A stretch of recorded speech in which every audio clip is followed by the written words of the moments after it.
Sheila Oliver, Assemblywoman, and also a candidate for Lieutenant Governor. Now, we're about to hear from Ms. Sheila Oliver, but we want to just let you know that a voteless people is a hopeless people. Now, this event is about community empowerment.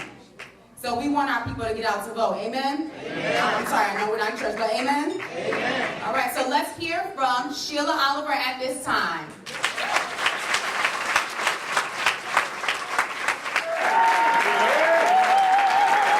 Good afternoon. It's a pleasure and an honor and a privilege for me to be here with the Passaic chapter of the NAACP. But I'm going to say the full name, the National Association for the Advancement of Colored People. I would like to congratulate the chapter president, Jeffrey Dye. I think he has done a phenomenal job getting all of us here this afternoon. It's not easy providing leadership to an organization, and it's not easy providing leadership to us. And I think that he has stepped into his season of leadership. I've known Jeffrey for a while now, and I have watched him grow and develop, and I'm very proud of the community leader that he is becoming in Passaic. So, I've been loving the backdrops. I am a lover of history. Absolutely, I just drink it up. And as I've watched the images projected for us this afternoon, all I could think about, look at our lives today and listen and remember what their lives were like. When I see a photo of Sojourner Truth, I think about a dusty road, puddles of mud and water, and the men being chivalrous and helping the women cross over the puddle. And Sojourner was left at the roadside. And that is where that infamous clause came from, well, ain't I a woman too? When I think about Harriet Tubman, who quite frankly was my inspiration during the, yes, you can clap for Harriet, during the period of time that I served as the Speaker of the General Assembly. And I will tell you, I'm going to write a book one day about being a black woman in politics in the state of New Jersey. That's the most important part.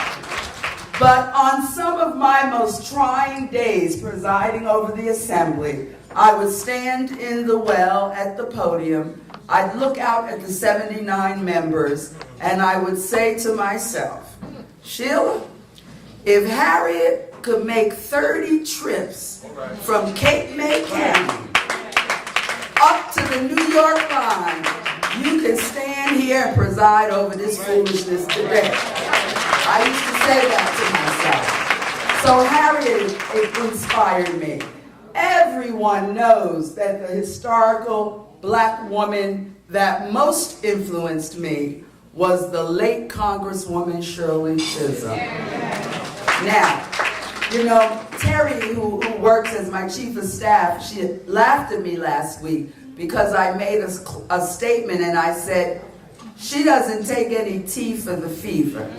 Now, see, Reverend McKinney, a lot of the folks, the youngins, they don't know what that means. But when you don't take any tea for the fever, that means you are strong. The fever can't beat you down. You're going to make it through. Well, that is what Shirley Chisholm was as a role model to me. And, you know, this woman coming from a Caribbean island with her parents, coming to Brooklyn, getting an education, not being able to get a job in her field because women were discriminated against, ended up in education when she had majored in business. But you know what? God ordered her steps. Shirley got into politics, got elected to the New York Assembly, and became the first black woman elected to the U.S. Congress. And she wasn't treated kindly when she got to Capitol Hill. And you know, Shirley was put on the Agriculture Committee by Strom Thurmond. Now, you all know who Strom Thurmond was. And Shirley politely went to the office, said, "Mr. Speaker, you put me on agriculture. We don't have a lot of farms in Brooklyn, New York. But what we do have are a lot of children that need an education. I want to be on the Education Committee." Shirley Chisholm authored the first federal legislation that funded preschool education in these United States. But what I loved about her, she said she was unbought and unbossed. That's what I love the most. And when I look at all of the historical figures being projected here this afternoon, that is each one of their legacies too. Paul Robeson. How brilliant was Paul Robeson? Not only could he play football and every other sport, he was a poet, an actor, and a social activist, fighting for social justice. Valedictorian at Rutgers, that's correct. But history didn't treat him kind when he was walking in his light. I look at Fannie Lou Hamer, and last Sunday I had the privilege of meeting a man, and I want you to understand, people, our movement has been a movement of all people, not just people of color. And the man I met last Sunday is a man who grew up in Salem County, and he locked arms with Fannie Lou Hamer and helped the Mississippi Freedom Party form. He became an actor, a writer, an author, and he began to tell me that when he went down to Mississippi, they knew they were going to get arrested. And he said, here he's this young white boy from Salem County. Fannie's saying, yeah, we're going to do this. And he said that Fannie had developed a limp, and really her mobility was affected because she had been beaten by the police so many times. And he said to her, "Miss Hammer, how do you do this? How do you keep moving on?" And he said, Fannie Lou said, "Because I have no options." Because I have no options. Yes. And I'm here to deliver a message that our generation, we're standing on the shoulders of people who gave up a lot. They gave up a lot. They lived their lives without dignity. They lived their lives with no respect. They were given every single disadvantage you could imagine. But guess what? The black communities survived it all. Survived it all. Now, I just want to fast forward a bit to today. And I love, I see Richard Smith's letter in the journal, and he says, "Hello, freedom fighters." Well, yes, we do have some 21st century freedom fighters, but we don't have enough of them. You can't go home after work, put your feet up, pop yourself some microwave popcorn, and get that remote. You can't do it. You must get civically engaged. You have to stand up. You have to show up. And every now and then, you got to show out. Every now and then, you got to show out. Because if we do not do what is the theme of this luncheon, community empowerment and uniting. We're going to be left behind. We are going to be left behind. New Jersey is the most culturally and ethnically diverse state in the United States. We are. And I am proud of that legacy in our state. But I also know that we must remember the gains and the progress that we have made. It came with a lot of blood, sweat, and tears from a whole lot of people.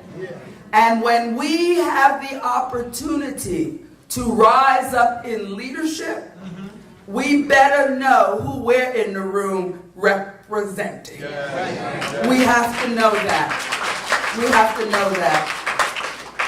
And yes, I'm a candidate for lieutenant governor. People ask me, am I excited? No, because I'm not doing anything differently being a candidate for LG than I've been doing my entire life. So no, I am not excited about that. What I am excited about is having the opportunity to be in the room, to advocate for what is important, to make sure there is equal distribution of resources in this state, to make certain that our school systems get the funding that they need, to make sure that our business owners and entrepreneurs have the opportunity to do business with the state of New Jersey out of that $34 billion budget, to make sure when a tunnel is built from here to New York that there are black construction companies working on that project, to make certain that boards and commissions and authorities, I call them the quasi-level of government, they're hidden from public view, but they're controlling resources like you would not believe.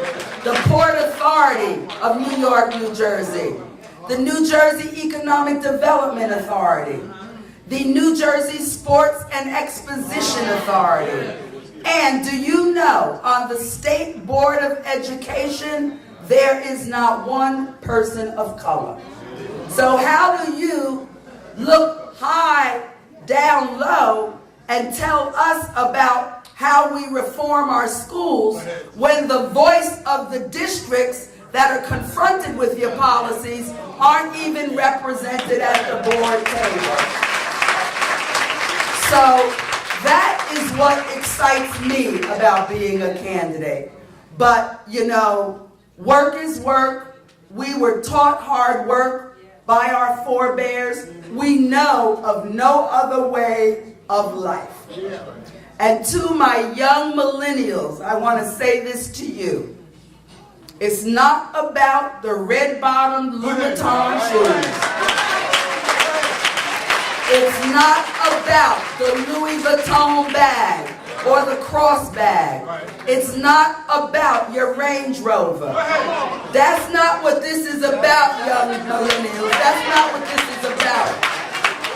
And you have the wherewithal and you have the obligation when people like me create a path for you, you better strap on your boots and follow me.